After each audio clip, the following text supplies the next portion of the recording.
The Arizona Cardinals make a big move in the Caleb Williams Derby. This is RamView.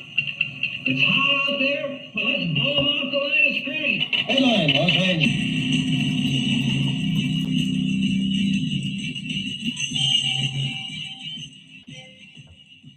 Live from the Ram Cave, I'm Joe Tarosian, and this is RamView, the May 26, 2023 edition, brought to you by Kistler Law Firm. Injured in an auto accident?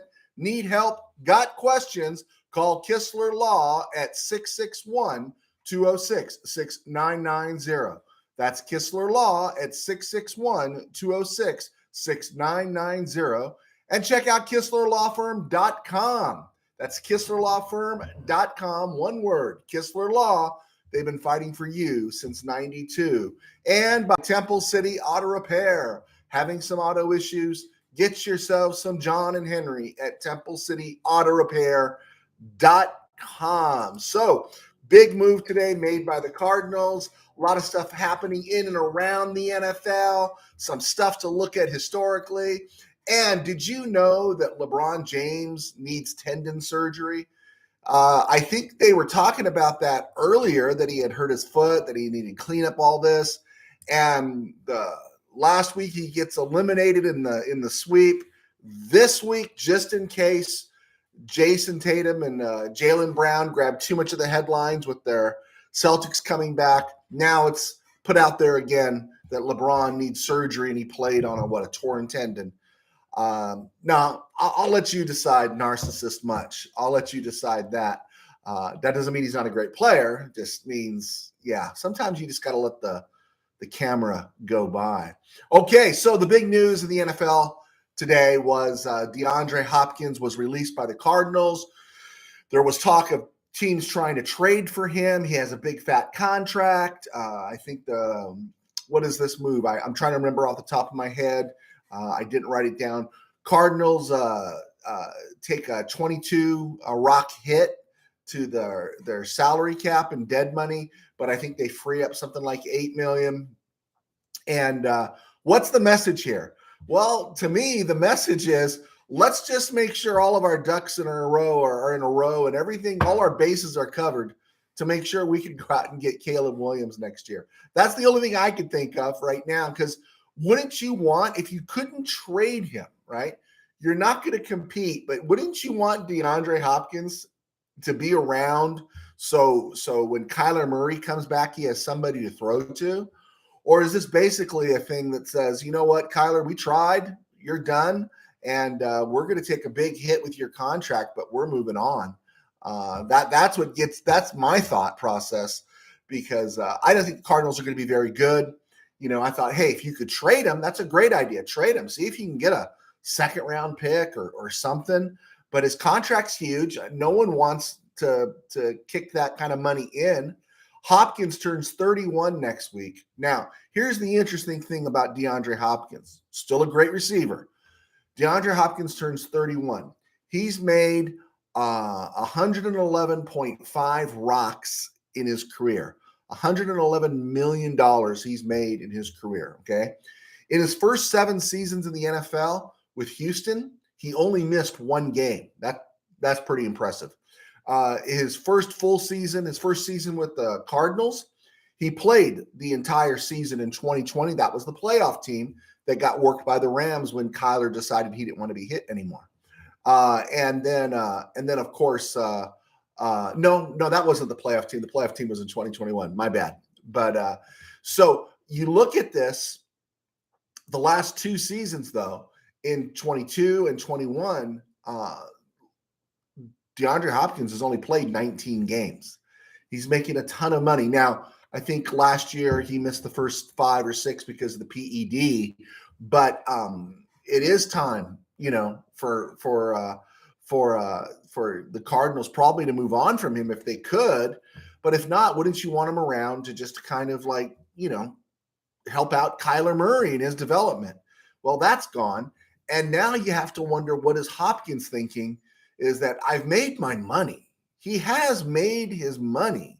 Does he want a championship? Or is he really going to hold out for the highest bidder? Because I've read in several different places that KC is interested in him. And if KC is interested in you, yeah, I think I might come for a dirt cheap price to go get a ring at the age of 31. When I've already made my money, I got a chance to go to KC. I'm going to go to KC. I'll take the bare minimum to go play there, play with Mahomes, get a ring, get that tagged onto my career. Maybe I go to Buffalo, right? Maybe I go to Buffalo and I join Stephon Diggs, those tight ends they got there, including Kincaid. Maybe become the complimentary piece for Josh Allen and such. And maybe I don't take the big bucks, or maybe with their leading receiver in Detroit out for about 6 weeks because of the gambling issue. Maybe he goes to Detroit. Maybe he goes to Detroit and becomes a weapon there. Now, he had a list: Kansas City, Buffalo, Baltimore, the Chargers. I'm trying to think of the other team. There was a fourth team. Oh, the Jets, maybe. All these teams, everyone would have interest in him, but I'm not going to give him a big fat contract at 31. He's on the downside and such.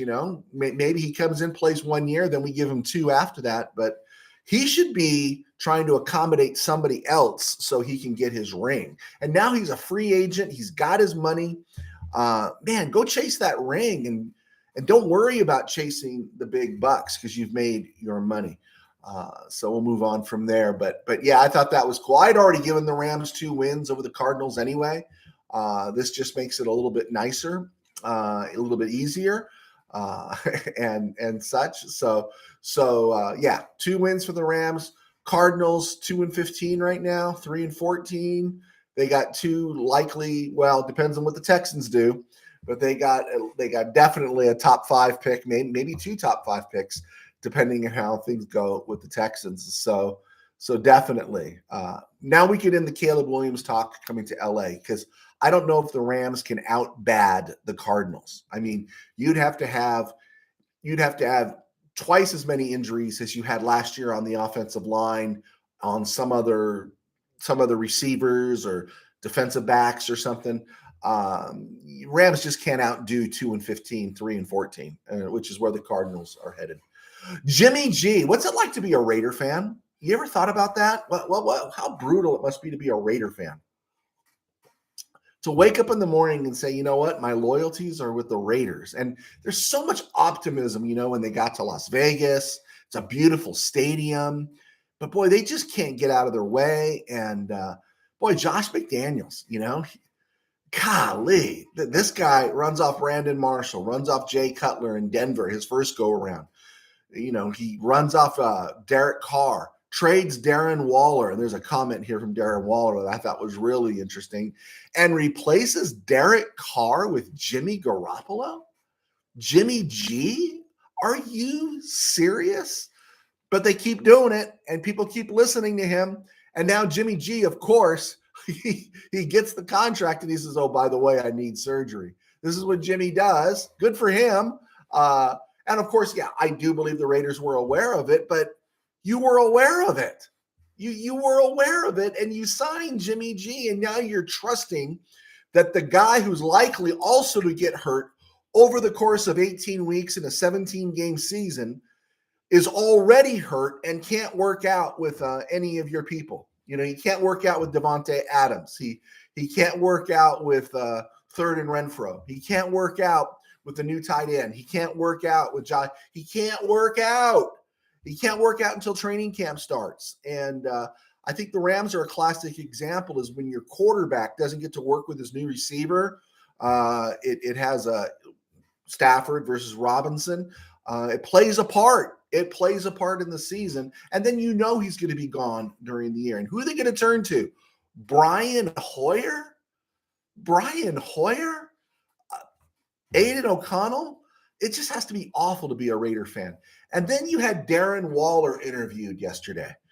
And people were buzzing about it today, and rightly so. I saw that last night, and my mouth just dropped. And he was describing what it's like to play for Brian Daboll and the Giants. And he goes, oh, yeah, it's great. They value your opinion here.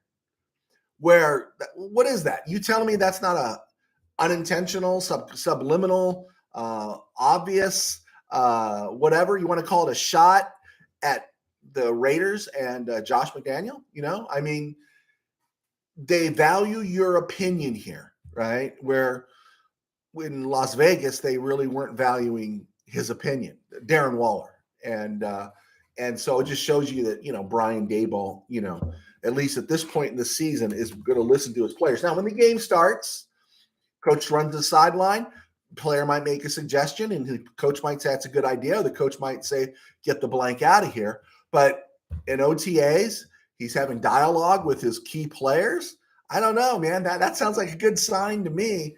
And I think Darren Waller was taking a shot at the Raiders and their current HC, who, man, you talk about a seat that's starting to warm up a little bit, right? I don't know if they could afford to fire him right now, but that seat is starting to warm up. And I think the guy that they had, I even forget his name, the guy that was the special teams coach that got them to the playoffs, he's looking pretty good right now. So, all right. We are at the 11-minute mark here. Wow, I got a like. Somebody clicked out. Thank you so much. I'm Joe Terosian. I was a sports writer for 21 years, still am, kind of, sort of. And I was worked at several newspapers, magazine, different places, websites, and I was one of the founding members at Mid-Valley Sports. And that is still around right now. And Tim and Dwayne do a good job there. And they are in the room with the Chargers. They cover the Chargers. I leave Mid-Valley Sports. They cover the Chargers. I do RamView now, thanks to our sponsors at Kistler Law and Temple City Auto. I do RamView, and I write books to supplement my income as a minister. I pastor a small church in Burbank Faith Nazarene. You could actually find us right here on YouTube. There's a channel, BurbankFaithVirtual.com. That's our website's BurbankFaithVirtual.com. Our channel is just Burbank Faith Virtual, and in other places on social media like Facebook, you can find us at Burbank Faith Virtual. We're also posting links on Twitter, and you'll see our stuff on Instagram as well. So that's what we do. I thank you for your support. Any chance you get, if you can hit like, subscribe, share, have your friends do that, it really helps. We are also on Spotify, and we have picked up the pace a tiny bit on Spotify, so we appreciate your support there. You can follow me on Twitter at JoeT13B. That's Joe, Joet, 13, as in Kurt Warner, 13B, and you can get me there on Twitter. That's also my handle on Instagram if you wish to follow me there. Okay, no real Ram news today. Everyone's talking about the OTAs and how great everybody is. And of course, they're talking about how great everybody is, right? And that's cool. That's good. And you get to learn more and more about, the steals of the draft. And the Rams had a lot of steals in this draft. And so everyone's really positive but not any real new information. So as I was looking at the Rams offense and their defense, I find myself drawn to certain players. And generally, I'm drawn to them because I think they can be good, or because I think they have potential that others have kind of given up on, and I want them to do good so they can, be spiteful and put it back in somebody's face. And so I'm going to break down some of the offensive players right now that I really root for. Now, Cooper Kupp's not on this list, but I'm not doing the Devontae Adams here. I do always root for Cooper Kupp, Van Jefferson. I root for all the Rams, right? But there's just certain players that stick out that I feel like, man, I just want that person to do well. And first on that list is Matthew Stafford. Now, Matthew Stafford doesn't need me to root for him. Matthew Stafford has a ring. Matthew Stafford has a career. Matthew Stafford has a bank account that is super full. He's got a beautiful wife, beautiful family. He doesn't need me to root for him, except in one phase. I think his drive in the Super Bowl is just still not getting enough attention. And I think it's because it's Matthew Stafford. I still think people are thinking it's a one-shot deal, and it very well could be. But that drive in the Super Bowl, last drive, game-winning drive, team trailing, all the plays he made, especially when you think about, one, he threw the touchdown pass to Cooper Kupp, but it was called back because of the penalty. and it was a double penalty because they got the helmet-to-helmet hit on Cup, and then still throwing that touchdown pass on the fade when they hadn't thrown that kind of a fade to Cup all year. I would have been a more OBJ call. How did that kill OBJ, right? That would have been him in that moment, although I don't think the game would have been that close. But there was just that incredible drive, the throws he made, the no-look throw he made, which was not a no-look throw made when you're up 28-0 in week 10. It's not a low-look throw that's made when you're tied 10-10 in week 6. It was a no-look throw down the field at the most critical moments of a Super Bowl that you're trailing. And I just remember everyone, bagging on Matthew Stafford. He's led the NFL in interceptions through 17 interceptions. And he won a title. And I always think it's low-hanging fruit when people stick it to him for that. But I would love, and that's why I was really disappointed the Rams, I think, closed their window a year too early. I think there was still another year to get out of some of these players. I think they closed the window too early. I'll always say that. And part of that reason is because I really wanted to see Matthew Stafford get another shot, because if Matthew Stafford goes to another Super Bowl, and lo and behold, if he was to win another Super Bowl, then he's in a serious conversation, right? He's in a serious conversation amongst the top 10 or in the top whatever of all time. And I think people are going to write him off. As we talked about the last episode, Pro Football Focus has him ranked 12th out of all the starting quarterbacks in the NFL, 12th behind Kirk Cousins, Dak Prescott, and Tua Tagovailoa. And it's like those guys haven't done jack. They haven't done anything. They don't even have a signature moment, except maybe an interception or a concussion. There is no signature or a clock mismanagement. There is no signature moment for those guys. And so I think Stafford always gets disrespected. So I don't see the Rams winning the Super Bowl this year. In fact, I made arrangements to be someplace on Super Bowl Sunday with some friends that I never, ever do, because I'm always holding out hope the Rams are going to the Super Bowl, at least in the McVay era. But I think the Rams offense is good, and the offense can't play defense. And my hope is that Stafford throws 40 touchdown passes, 45 touchdown passes. And I always find myself rooting for Matthew Stafford. I just think, he's the desert flower that is bloomed on the and no one sees its beauty. I think he's had that one moment, but they're already dismissing him.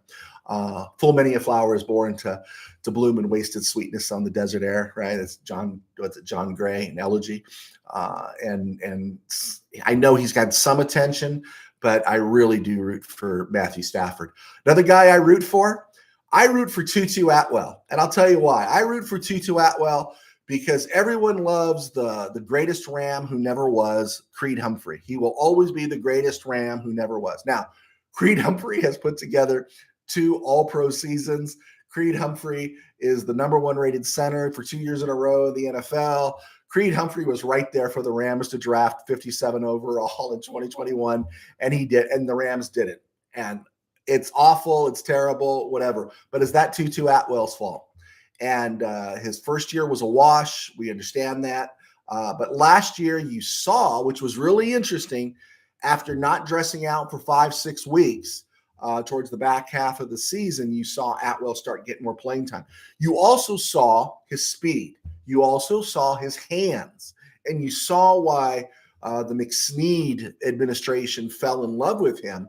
And I'm really hoping that he gets a shot to develop this year if he makes the team or he's not traded or dealt. I mean, there's no given here, right? I mean, Puka Nacua is the next Bobby Trees, according to everybody in town. So I really hope Atwell gets a shot to shine, and not because I think he's better than Creed Humphrey, but just because he's not Creed Humphrey, and everyone's hated him because he's not Creed Humphrey. Another player I root for is Ben Skoranek. I don't think Ben Skoranek does anything exceptional except do a lot of things well. That's the exceptional aspect of Ben Skoranek. He's exceptional, and then he does a lot of things, little things well. Special teams, he blocks. He's a key guy when it comes to blocking. Loved seeing him as a fullback last year. And he's a 7th round, 251st overall pick.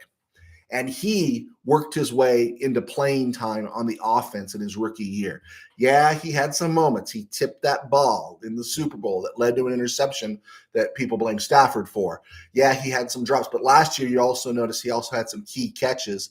And I hope he makes the team. I really do. He is kind of he's an amazing utility guy.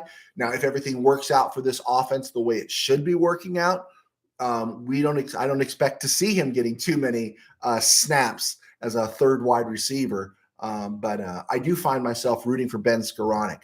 When you're 251 overall, 7th round, no one expects you to play and you produce. You got to root for a guy like that. Another guy I root for that wasn't 7th round, but a 4th round pick is a dude named Brycen Hopkins out of Purdue, right? Brycen Hopkins did not play a lick his rookie year. His second year, he caught one pass during the regular season, and then he didn't play again or didn't catch another pass until Super Bowl 56, right? And he stepped in when all those injuries had occurred to the receivers, and he caught 4 key passes. But what will always endear me to Brycen Hopkins, and anytime I get a chance to bring it up, I will. It's 4th down. Rams are at their inside their own 40.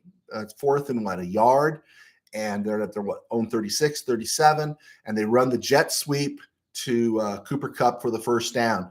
The guy that gets the block, the seal block on the outside, is Brycen Hopkins. And if he never plays another down for the Rams, I'll always have a special place in my heart for Brycen Hopkins, because if he doesn't make that block, this guy who never played, and I don't think he's known for his blocking, if he doesn't make that block, that play's blown up and the Rams lose to the Bengals in the Super Bowl. Last season, Hopkins caught 7 passes. So he's got 8 catches, regular season catches, but he's got 4 in the Super Bowl. So he's got 12 career catches. A third of them have come in the Super Bowl. No career touchdowns. And I really think with Hunter Long, obviously Davis Allen, depending on what the team does with Tyler Higbee, I get a feeling they're going to keep Tyler Higbee. This could be it for Hopkins. He can get dealt this summer. He can be cut in August. The Rams going to run 4 tight ends. Are the Rams really going to run 4 tight ends? Some people are speculating. I can't see them running 4 tight ends. They did have eyes on Hunter Long before he was drafted by the Dolphins, and they had him included in the deal for Jalen Ramsey. And at some point, if Brycen Hopkins was going to be part of this team, he would have stepped up, or he would have had that opportunity sooner. So I don't know. I find myself rooting for Brycen Hopkins because he made the block in the Super Bowl. This next one's easy. Steve Avila, right? Just see him interviewed. I'm a big Steve Avila fan. Go Steve Avila. I don't have to worry about, explain why I'm rooting for him. I am, however, always rooting for Tremaine Ankrum, 7th round pick. He keeps sticking around. You keep waiting for it. I think last year was his time to shine, and he breaks his foot on the first snap. I do have a part of me that is always rooting for Tremaine Ankrum. I'm also rooting for Joseph Noteboom, because I know the Noteboom I saw in 2020 and 2021. I know the Rams wouldn't have given him a contract. They didn't think he could do the job. And probably the reason I'm also rooting for Noteboom is because so many people out there have already dismissed Joseph Noteboom as a future left tackle for the Rams. And so I am rooting for Joseph Noteboom. If that Achilles is well, hey, if it's not well, he moves to guard. If it's not well enough, then he's out of the league. But I do find myself rooting for Joseph Noteboom, as I do Rob Havenstein. 9th year out of Wisconsin, 2nd round pick, 57 overall, kind of like Tutu Atwell. And he's heading into his 9th year as a starter for the Rams. Locked down that right tackle position. The Rams had a lot of good fortune at right tackle. When you think of who's played right tackle, John Williams, Roger Brown, a guy named Jackie Slater. Yeah, the Rams have had a lot of luck at right tackle. I like Havenstein. He's a brawler, pro's pro, and maybe he's getting a little long in the tooth on the downside. but I do like Rob Havenstein. All right, let's move on here to the back side of the show as we wrap this up. On this date in Ram history, right? Born on this date in 1948 was Ken Clark. You guys know who Ken Clark is? Ken Clark was the Canadian punter who was the Rams punter during the 1979 season and in Super Bowl 14. Thus, Ken Clark accomplished something Pat Studstill, Dave Chappell, Glenn Burke, Dwayne Carroll, Rusty Jackson, Glenn Walker could not achieve, and later Frank Corral, who replaced Ken Clark in 1980, could not achieve, is that he was the Rams punter in Super Bowl 14. Clark would have turned 75 today, but he passed away a couple of years ago, just remembering Ken Clark. And in fact, if I do remember, he had a nice season for the Rams.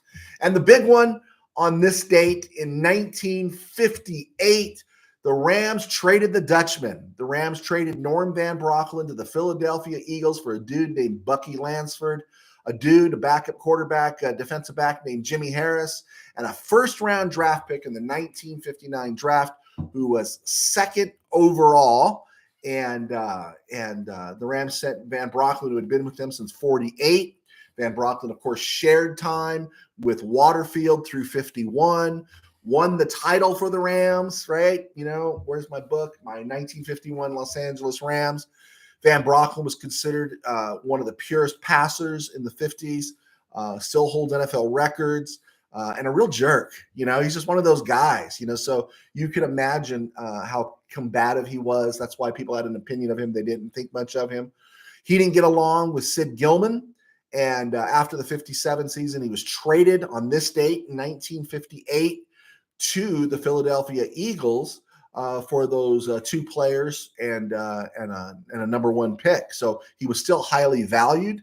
That 1958 Eagle team won 2 games. I think it won 7 and 59. And then in 1960, at the age of 34, Norm Van Brocklin led the Eagles to the championship in 1960. They beat the Packers, and then he retired and became the head coach the following year of the Minnesota Vikings in their inaugural season. But it's really interesting because I mentioned that Van Brocklin won the title, and he threw 24 touchdown passes. He also threw 17 interceptions that year.